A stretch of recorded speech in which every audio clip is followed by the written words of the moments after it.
Zee 24 तास एक पाऊल पुढे।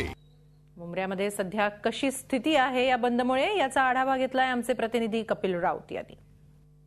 आपण मुंब्र्याच्या स्टेशन परिसरात उभे आहोत।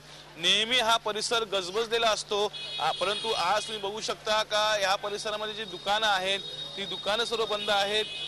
कसलीही टीएमटीची कसली वर्दळ नाहीये किंवा रिक्षा नाहीये। पुन्हा पब्लिक ही रस्त्यावर उतरलेली आहे।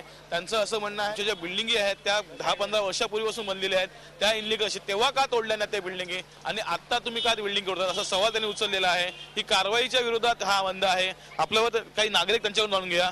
सर, हा जो बंद ठेवला है इसका कारण क्या है?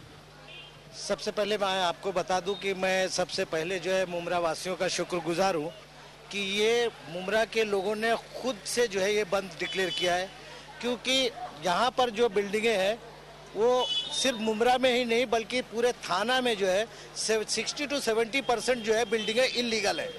और ये मुंब्रा को ही क्यों हाईलाइट किया जा रहा है ये मेरे समझ में नहीं आ रहा है।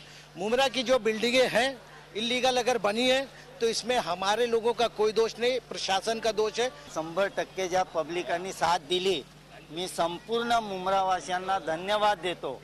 आजपर्यंत जे जे मुंब्रावर अन्याय होत आहे ते केवळ शासनाच्या दुर्लक्षपणामुळे होत आहे।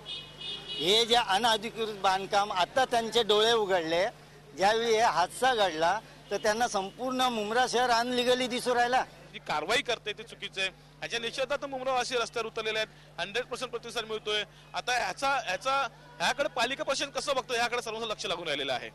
G24 योजना कपिल राऊत, ठाणे। झी 24 तास एक पाऊल पुढे।